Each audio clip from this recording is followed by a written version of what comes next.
L'incubo spaccate non si ferma a Treviso, ultimo colpo nel locale biblio di via Diaz, vertice urgente in prefettura nel tardo pomeriggio.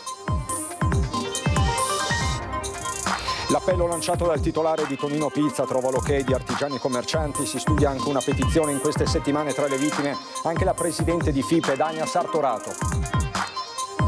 Furto in abitazione tra San Biagio e Carbonera, rubati i ricordi di una vita, tra cui la fede nuziale, il racconto della vittima.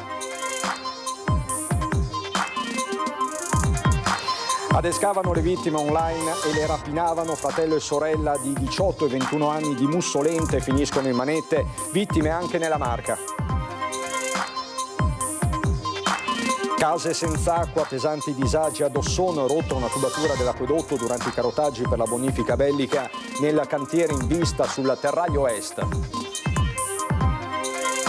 Rientrata l'emergenza freddo in molte scuole superiori della Marca, da questa mattina tutti gli studenti hanno potuto fare lezione, ancora chiuse invece le medie di Arcade. A Palazzo Ferrofini nominate le commissioni consigliari con i relativi presidenti, 4 alla Lega, 1 a Fratelli d'Italia e 1 al Partito Democratico, nessun vice tra le altre forze di opposizione. Il freddo trasforma il paesaggio in uno spettacolo d'inverno, laghi di revine ghiacciati e stalattiti nelle grotte del Caglieron, bellezza rara ma attenzione ai rischi. Bentrovati, buonasera telespettatrici, telespettatori di Antenna 3. Tanti fatti di cui dobbiamo darvi conto in questa edizione trevigiana dei nostri telegiornali. Prima però, come ogni lunedì sera, il sondaggio di Ring, la trasmissione del vice direttore Ferdinando Avarino che torna puntuale alle 21. Destra liberale e non liberticida. Sei d'accordo con Luca Zaia? Se sì, il numero in verde, se no quello in rosso. Sullo sfondo il manifesto politico di Zaia pubblicato sul Foglio una settimana fa e che ha creato dibattito e divisioni sia nella Lega che nel centrodestra, puntando fra l'altro al superamento dei paletti su integrazione degli stranieri, unioni civili e fine vita. E allora vi chiediamo, per l'appunto, destra liberale e non liberticida, siete d'accordo con Zaia? Le linee come sempre sono aperte, l'esito questa sera a Ring con Ferdinando Avarino. Ma in primo piano per questa edizione trevigiana dei nostri telegiornali ci sono ancora una volta i furti, perché le spaccate si susseguono senza soluzione di continuità, soprattutto nel capoluogo a Treviso, dove nel tardo pomeriggio c'è stato un vertice d'urgenza convocato in prefettura con il sindaco Mario Conte e il presidente dell'Ascom Capraro. Intanto si registra una nuova spaccata tentata in via Diaz ai danni di un noto locale. Partiamo da qui. Alle 3:25 della mattina una persona non ben identificata ha spaccato la vetrata dell'ingresso del locale, non potendo entrare all'interno e semplicemente causando un buco nella vetrata stessa. Il locale quindi non ha subito alcun danno, alcun furto, però rimane il fastidio dell'aver subito questo tipo di effrazione. È il biblio di via Diaz, l'ultima attività finita nel mirino dei ladri in città Treviso, anzi del ladro che ha preso a mazzate la porta d'ingresso senza però riuscire a entrare. L'azione è stata catturata soltanto in parte dal sistema di videosorveglianza e il perché è presto detto. Si vede qualcosa dalla telecamera interna, ma si vede solo l'oggetto che colpisce la vetrata, mentre invece la telecamera esterna è stata oscurata da una schiuma che questa persona ha messo sulla telecamera stessa. Era da solo? Sì, si vede un unico colpo, quindi mi viene da pensare che fosse da solo. È capitato lo scorso anno, proprio a gennaio, che con la stessa modalità hanno cercato di sfondare la vetrina, prima con quella grande, poi dalla porta. Sull'episodio più recente indaga la squadra mobile già impegnata sul fronte delle spaccate di sabato, dove non c'è stato soltanto l'assalto a Tonino Pizza, ma anche a un negozio cinese di via Ghirada, nei pressi tra l'altro della sanitaria Borella, finita nel mirino nell'estate scorsa con un marocchino 41enne arrestato. Si deve capire se vi sia un legame tra tutti questi episodi, se a colpire insomma sia siano volti noti sulla piazza del crimine. Intanto lo stesso Antonio Amatruda, titolare di Tonino Pizza, ha formalizzato la denuncia in questura e si dice pronto, dopo aver lanciato una mobilitazione di piazza, a promuovere pure una raccolta firme. Intanto nel pomeriggio il sindaco Mario Conte e Federico Capraro per Ascom hanno incontrato il prefetto. Il tema delle spaccate di questi giorni sta infastidendo molto e sta generando anche rabbia tra la comunità, quindi abbiamo chiesto maggiori controlli, abbiamo chiesto anche che venga convocato un comitato ordine e sicurezza per la settimana prossima, dove coinvolgeremo tutti i protagonisti del mondo del commercio e abbiamo chiesto insomma di far tornare la serenità nelle nostre comunità, perché questi episodi più o meno gravi comunque generano rabbia. Oggi ho incontrato il titolare di Tonino Pizza e al di là del furto, che è praticamente nulla, sono i danni che questi gesti lasciano che francamente infastidiscono. In attesa dell'incontro allargato è scattata, riporta Capraro, un'ulteriore stretta. Una maggiore attenzione e su questo noi non vogliamo assolutamente cedere, non siamo abituati e non vogliamo abituarci a questo genere di cose.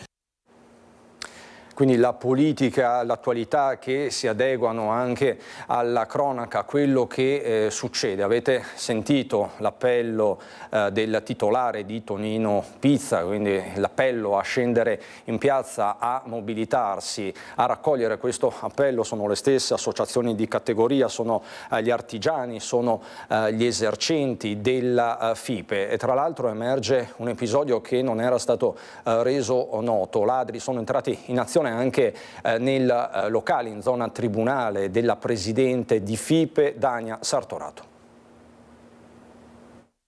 Antonio è arrabbiato e lo capisco, e tutta la nostra vicinanza naturalmente. Ecco, ora è il momento di organizzarci, insomma questa potrebbe essere la goccia che fa traboccare il vaso, perché anche la dinamica la dice lunga, la dinamica denuncia un senso di impunità. È chiaro che noi dobbiamo attivarci con le altre sigle della rappresentanza, con commercio, con un'industria, con chi ci sta, per cercare di sensibilizzare l'attenzione verso un problema che ormai non si può più lasciare lì sostanzialmente. Pronti anche a scendere in piazza se necessario, come chiesto da un esasperato Antonio Amatruda, ma prima o contemporaneamente vanno attivati tutti i canali istituzionali. Questa è la convinzione di Armando Sartori, presidente della Confartigianato Impresa e Marca Trevigiana, associazione di cui è socio lo stesso titolare di Tony Pizza. Sullo sfondo i tanti troppi furti che hanno segnato gli ultimi mesi in città, farmacie ma anche negozi di parrucchiera. La gente ormai preferisce stare a casa la sera piuttosto che uscire e rischiare una randellata. Così si va contro gli interessi delle città che devono vivere e naturalmente si va contro gli interessi delle botteghe che devono poter essere messe in condizione di fare il loro lavoro. Se mi dai anche motivi per non uscire di casa, è più facile che io mi attacchi al computer e compri le scarpe in Amazon. Voi capite che questo non fa bene alle nostre imprese, ma non fa bene neanche alla città. Sulla stessa lunghezza d'onda anche gli esercenti. FIPE sarebbe pronta a scendere in piazza come chiesto da Antonio Amatruda? FIPE è sempre a sostegno degli imprenditori, quindi sì, nella misura in cui si può andare ad alzare un grido, dire questo non è capitato solo a me, condividiamolo, è anche una valvola di sfogo perché tutti noi ci sentiamo così meno frustrati. Ecco. Sartorato ne sa qualcosa, il suo locale in zona tribunale ha subito una spaccata il 18 novembre scorso, ha sportato il fondo cassa, 2-3 i soggetti entrati in azione. È stata rotta la vetrina con il tombino della piazzetta e abbiamo trovato tracce di sangue dentro perché si sono tagliati nel frattempo, un guanto, delle impronte digitali numerose, quindi anche l'arrivo tempestivo è fondamentale senza inquinare le prove in maniera da avere il più possibile del materiale attendibile. Un calendario di incontri con la prefettura è già stato concordato proprio sui temi della sicurezza, afferma Sartorato, per cui diventa imprescindibile il potenziamento e l'uso incrociato di telecamere. Ed è chiaro che l'occhio vigile anche di un pubblico esercizio, sommato al fatto che siamo a centinaia solo nelle entromura di Treviso e migliaia nella provincia, chiaramente diventano migliaia di occhi vigili sulla pubblica via. Furti nei negozi, nei locali, nei bar, ma anche nelle abitazioni private. L'ultimo della serie e ieri nel tardo pomeriggio in via Valdemoneghe. Siamo tra i territori comunali di San Biagio di Callalta e Carbonera. Parla la vittima, la signora Annalisa, che descrive nel dettaglio il suo stato d'animo. È come una malattia. Quando tu ti ammali c'è sempre un prima e un dopo. Prima quando ero sano e dopo che sono magari guarito dalla malattia. E questo sì, è un prima e un dopo. Prima eri più tranquilla e adesso sei un po' più su che vive. Cioè, pensi già, ma adesso potrò uscire a quell'ora. Questo lo stato d'animo di Annalisa Bacchion, l'ennesima vittima di uno stillicidio senza fine, quello dei furti in abitazione. Il colpo nel tardo pomeriggio, quando la donna si trova fuori casa per pulire la macchina. Siamo in aperta campagna in via Valdemoneghe tra Carbonera e San Biagio. Da poco sono passate le 6. Sono arrivata a casa, ho notato un cassetto a terra, sporco sul pavimento. Il morale della favola, ho cominciato a girare per casa e ho visto il pandemonio. Ho chiamato subito uno dei figli, urlando, disperata, perché mi sembrava impossibile che una casa modesta dove abito io potessero venire i ladri. Cioè non ho ricchezze, non ho nulla, ho poche cosine di mio. Mi hanno portato via praticamente degli ori a cui ero affezionata. Un anello in particolare ero molto affezionata, era un regalo fatto dai miei figli per il 25esimo di matrimonio. Tra le cose più care rubate dai cassetti c'è anche la fede nuziale della signora Annalisa, che ha perso il marito qualche anno fa. Ci sono poi i ricordi dei figli che non la lasciano mai sola, che con altri parenti e vicini di casa in queste ore la stanno confortando. Mi dicono: ringrazia il Signore che non eri a casa, che non eri presente, o che quando sei entrata non te li sei trovati faccia a faccia. Non è piacevole. Resta però un terribile sospetto, quello di essere stata spiata. I ladri forse hanno atteso che uscisse di casa per intrufolarsi dalla finestra sul retro a piano terra, dove ci sono ancora le impronte lasciate dai delinquenti. Alle istituzioni un appello semplice. Io ho chiesto tante volte che mettessero l'illuminazione. Non so se in questo caso se c'era più illuminato, se c'era videosorveglianza, che ne so, era meglio, però sì, la luce manca.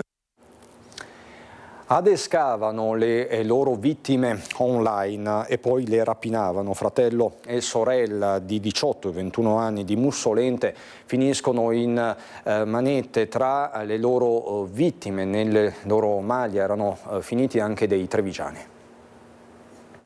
Lei adescava le vittime, ignari uomini attirati in una chat di incontri online. Lui li massacrava di botte e li derubava. Un copione che si è ripetuto sino a venerdì scorso, quando, dopo l'ennesima violenta aggressione, sono stati arrestati sorella e fratello residenti a Mussolente, rispettivamente di 21 e 18 anni. Per loro l'accusa è di rapina aggravata in concorso. A bloccare la loro attività illecita la denuncia ai carabinieri di Bassano da parte di un 29enne che vive nel Padovano, che ha raccontato di aver accettato l'invito sul web da parte di una giovane che chiedeva di incontrarsi al Parco Pistorello in quartiere San Vito in città. L'uomo, dopo aver parcheggiato l'auto, aveva atteso la ragazza, ma al posto suo si era trovato davanti uno sconosciuto con il volto travisato con passamontagna, armato di tirapugni e coltello. Il soggetto aveva colpito violentemente alla testa il malcapitato, minacciandolo di morte con la lama. Solo approfittando di un attimo di distrazione, la vittima era riuscita a scappare, notando però che il malvivente raggiungeva la sua auto e si allontanava. Il 29enne, dicevamo, aveva sporto denuncia ai carabinieri e si era recato al pronto soccorso, dove i medici l'avevano visitato. Per lui una prognosi di 7 giorni. I militari hanno capito subito che poteva trattarsi delle stesse persone che stavano tenendo d'occhio da tempo per simili vicende. Scattata la perquisizione domiciliare, trovati gli indumenti usati per l'ultima rapina. Fratello e sorella hanno inoltre dato le indicazioni per ritrovare l'auto che avevano sottratto al 29enne, abbandonata in un campo campo a San Zenone. A casa del 18enne ritrovata inoltre una serra di marijuana. I due sarebbero responsabili di almeno altrettanti episodi, sempre con il trucco dell'adescamento nella chat di incontri online, ai danni di un 27enne del Trevigiano e di un 24enne di Colceresa. A differenza dell'ultimo episodio, che li ha colti in flagranza, per queste due vicende fratello e sorella sono stati denunciati per rapina aggravata e violenza privata. Quello che fa riflettere è la loro giovane età, la spregiudicatezza e la violenza con cui hanno agito.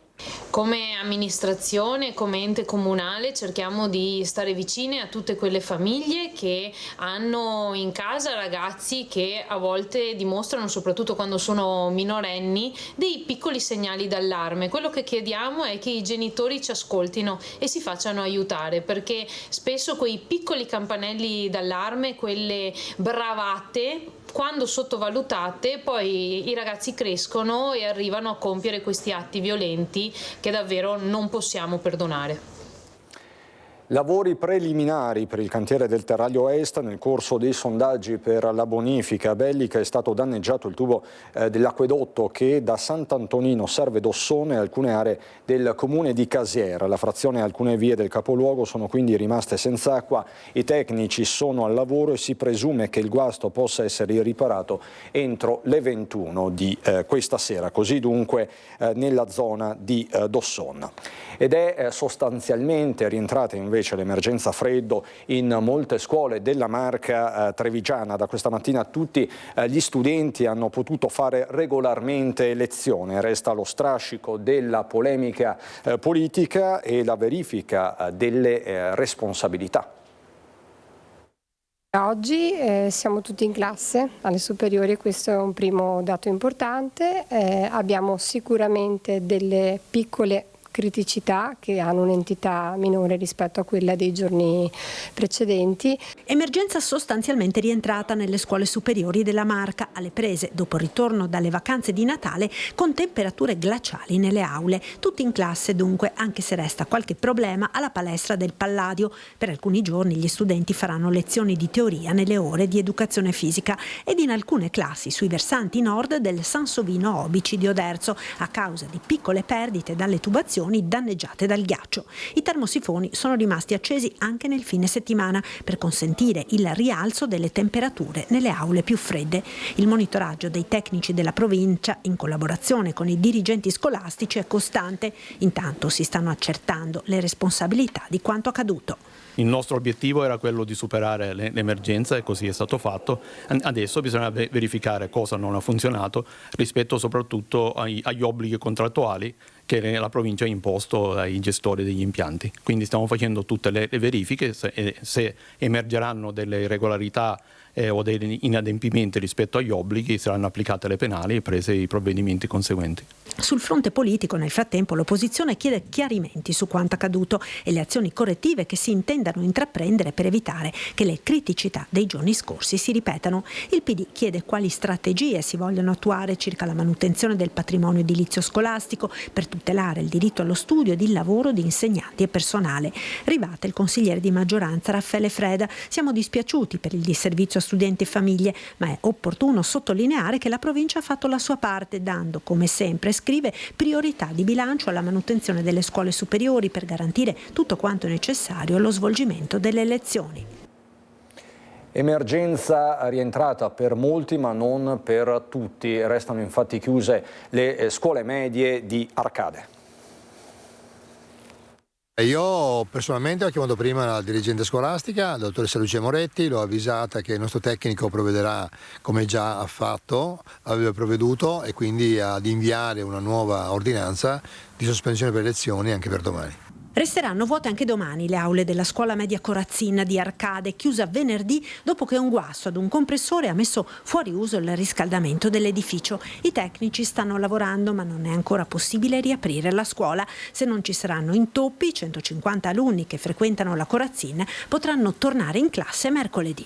Sono quasi sul punto di far ripartire l'impianto, però abbiamo appunto avuto notizia da parte loro che per cautela vorrebbero che domani l'impianto fosse messo appunto comunque in funzione per capire se o meno soddisfa poi comunque il riscaldamento di tutto il plesso. Quindi contiamo, se tutto va bene, mercoledì di farli rientrare, quindi al loro rientro i nostri ragazzi troveranno le classi scaldate.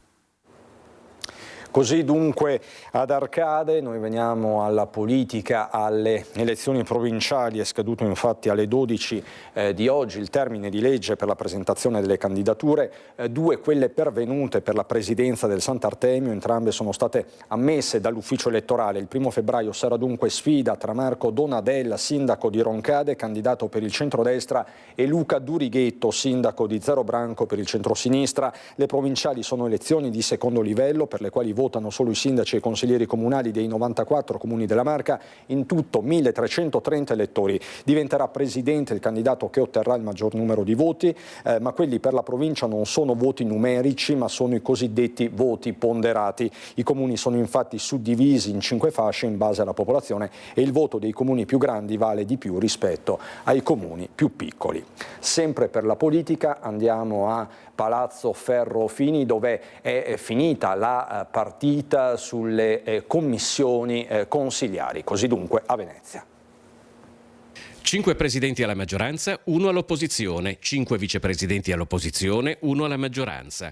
Con questo quadro speculare il Consiglio regionale del Veneto ha eletto i vertici delle commissioni consiliari permanenti, passaggio fondamentale per il pieno funzionamento della macchina amministrativa.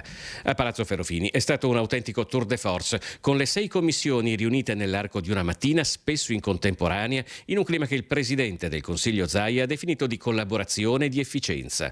La prima commissione, bilancio e programmazione regionale, sarà presieduta dall'ex vice sindaco leghista di Venezia Andrea Tomaello del gruppo Stefani Presidente. Qui si gioca una partita fondamentale perché la regione è in bilancio provvisorio. C'è tempo fino ad aprile per approvare il bilancio, però insomma dovremmo correre perché il tempo non è mai abbastanza. La discussione insomma tra tutte le forze politiche è abbastanza sostanziosa già adesso, ancora prima che il bilancio approdi in Consiglio, ma insomma speriamo che dialogando, parlando, si possa fare un bel lavoro. Se Andrea Tomaello è un esordiente, la leghista Elisa De Berti presiederà nella seconda commissione diverse materie che ha trattato da assessore. Ho fatto l'assessore alle infrastrutture, trasporti e lavori pubblici per 10 anni. Come presidente della seconda commissione mi occuperò di infrastrutture, trasporti e lavori pubblici, ma non solo, perché comunque avrò anche l'ambiente, la difesa del suolo, ci sarà tutta la parte dell'urbanistica e anche la parte dell'energia. Una nuova esperienza. Stesso discorso per Roberto Marcato, presidente della terza commissione, agricoltura, pesca e soprattutto economia, in un anno in cui, secondo l'ufficio studi della CGA, il Veneto perderà il primato di locomotiva economica italiana. Non è che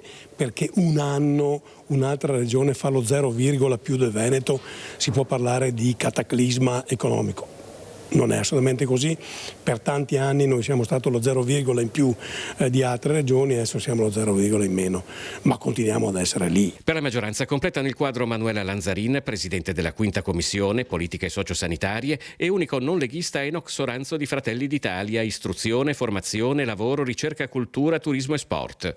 A Giampaolo Trevisi del Partito Democratico Veneto, infine, la quarta commissione, valutazione delle politiche pubbliche e degli effetti della legislazione regionale, promozione della legalità. Quello che ho detto a tutti è che credo che su certi temi, soprattutto la legalità, promozione della legalità, dovrebbe esserci la massima trasversalità. Non è una cosa di destra o di sinistra, ma è una cosa che riguarda tutti, e se dobbiamo lavorare per il bene del Consiglio regionale e di tutti i cittadini veneti dobbiamo impegnarci tutti allo stesso modo. I temi della salute, il punto dell'influenza nella Marca trevigiana, da 265 a 211 dopo il picco della settimana scorsa. Sono in calo i ricoveri per sindromi respiratorie negli ospedali trevigiani. Pochi casi di Covid, solo 7, mentre sono 204 i pazienti ricoverati per gravi complicanze dell'influenza. Fortunatamente non si registrano altri decessi dopo i 17 che hanno segnato i giorni delle festività natalizie. È ancora possibile vaccinarsi gratuitamente. Da inizio anno sono state 490 le persone che si sono vaccinate contro l'influenza. Sono pronto a portarvi a Revine e Lago, poi alle grotte del Caglieron per parlarvi del grande freddo, ma lo farò subito dopo la pubblicità, fra poco. Di nuovo in diretta per parlarvi del grande freddo che sta modellando i paesaggi dai laghi di Revine alle grotte del Caglieron, chiuse per sicurezza, bellezza rara, ma attenzione ai rischi, come ci racconta Nicola Marcato.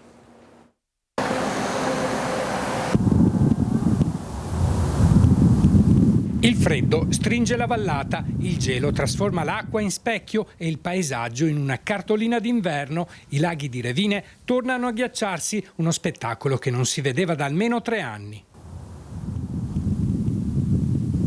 Poco distante la natura si spinge oltre, alle grotte del Caglieron il freddo scolpisce il tempo, stalattiti di ghiaccio alte più di 3 metri, pareti cristallizzate, percorsi diventati trappole invisibili. Per garantire la sicurezza dei visitatori, il parco delle grotte del Caglieron resta chiuso, una decisione necessaria dopo la formazione di ghiaccio lungo i camminamenti. Da qui è impossibile proseguire. Direi di sì, sono una trentina di metri ma a tratti completamente ghiacciato, proprio una lastra di qualche centimetro di ghiaccio. Qui si formano queste stalattiti che con lo sbalzo di temperatura a volte si staccano. Con queste temperature il ghiaccio si forma rapidamente, è spettacolare ma anche molto pericoloso. La chiusura è l'unico modo per evitare incidenti. Le stalattiti di ghiaccio possono cadere da un momento all'altro. Un luogo amato tutto l'anno, frequentato d'estate e d'inverno, premiato dal FAI come luogo del cuore, con oltre 80.000 visitatori solo nell'ultimo anno. Le grotte sono chiuse perché purtroppo il ghiaccio ha fatto il suo corso e si scivola, quindi i danni possono essere per i visitatori, quindi abbiamo preferito chiudere. Peccato perché sarebbe bello vedere queste stalattiti e tutta questa bella cosa, però il pericolo è superiore, bisogna prima guardare la sicurezza. E mentre le grotte si fermano, ai laghi di Revine il ghiaccio richiama curiosi e turisti. I bacini di Santa Maria e di Lago non sono completamente ghiacciati, ma in molti punti la superficie è solida solo in apparenza. È la prima volta che ho visto il lago ghiacciato di Revine, sono venuta qui a fare una passeggiata. Suggestivo. Molto suggestivo, sì. La situazione è monitorata, non c'è ancora un'ordinanza, ma camminare sul ghiaccio è estremamente pericoloso, serve prudenza. La bellezza dell'inverno incanta, ma nasconde insidie. Non sapendo quanto grosso è, il pericolo è più che altro cadere e farsi male, secondo me. Lo spettacolo dei laghi ghiacciati sta diventando sempre più raro. Una volta le temperature erano molto più fredde. Quando il ghiaccio era molto più spesso. Sì, faceva tanto più freddo di adesso. Sì. Andiamo adesso a Belluno.